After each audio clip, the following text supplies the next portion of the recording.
Can you tell me your name and what your profession is? So I'm Pete Hackleton. I'm a tax advisor at Safri and I head up our sports and entertainment team.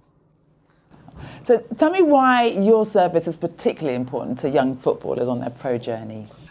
For young footballers, as they start out in the game, there is usually a minimum requirement that they file a tax return, and we want to make sure that they pay as little tax as possible. And as they progress with their careers, there are lots of tax implications of contracts, of things like moving abroad on loan, moving to other countries, image rights companies, so a whole range of different things that they need to know about. Okay. What is a tax return? A tax return is the annual form that they have to send in to HMRC, the tax authorities, which says how much they've earned and how much tax they've paid. And sometimes there might be due a repayment, and sometimes, unfortunately, they might have more tax to pay. Does everyone have to complete a tax return? Not everyone has to do a tax return.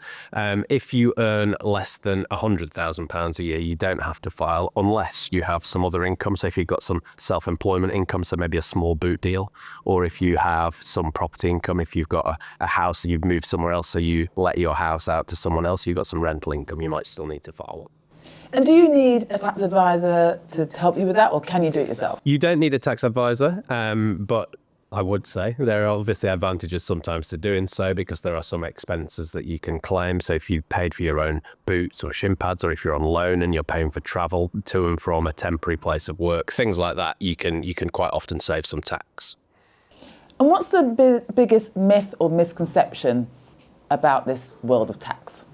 I think sometimes there's a misconception that if you come to a tax advisor, you don't have to pay any tax. People will always say to me, well, I bet you don't pay any tax. That's not true.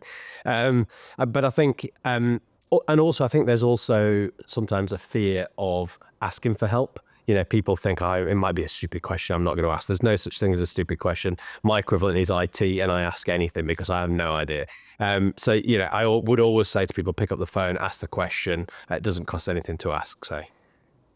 So about the cost of this service, is it accessible to young players who are on a very low salary? Yes, I would say so. Clearly, we're not the cheapest firm in the world, but we are aware that in the past, players that we've worked with have been overcharged significantly by other firms. So we try and keep our costs as low as possible, particularly for tax return work. We know that as the players' careers go on, entering into contracts, some of the advisory work will be higher value.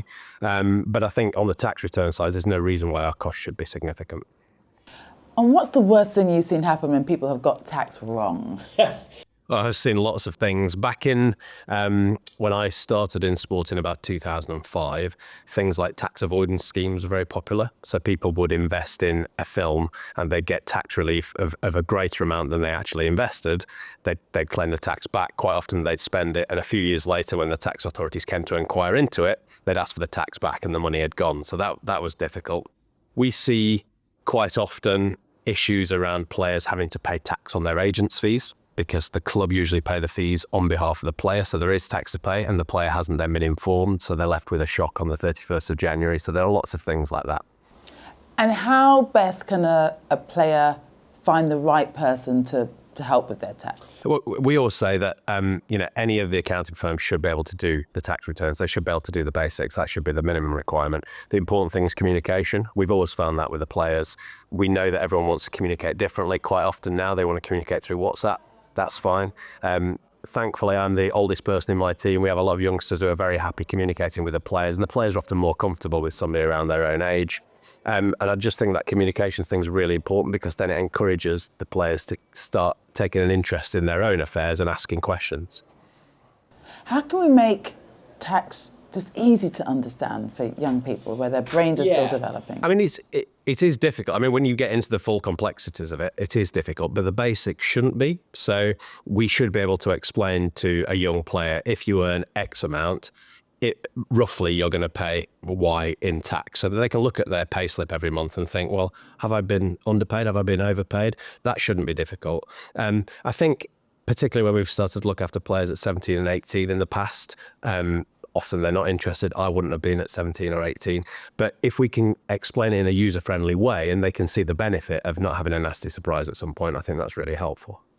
And how can families who are supporting a young player, how can they help communicate these messages about tax? I think supportive families are really helpful and really important, particularly, again, with the young players we've worked with in the past. Quite often, mum or dad have been involved, sometimes brother or sister.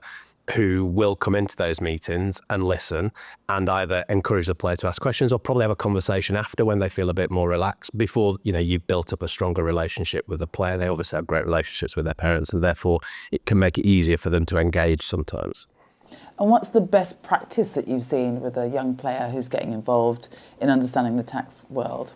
I think for some of the players we've looked after, they do take an interest in it quite early, and they will ask questions, quite a lot of questions on the tax return. And sometimes people in my team are like, they're asking a lot of questions. And I always think, well, that's a really good thing. They're paying an interest in it early. They want to know, well, why do I have to pay tax on my agent's fee? And you can explain, well, you didn't pay your agent. The club did, and therefore, because they paid something on your behalf, you just have to pay the tax on it, which is better than you having to pay the agent.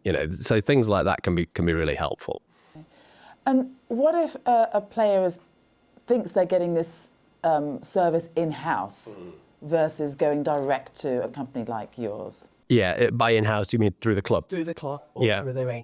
Yeah, I mean, typically the clubs don't offer it. We know of one or two clubs who've got a relationship with a company, but again, the player will end up paying for it. We do work with quite a lot of the agents. The agents trust us to get things right for the player, and it's that pastoral care, isn't it? As the agent, you're looking after the player. You want to keep the player happy.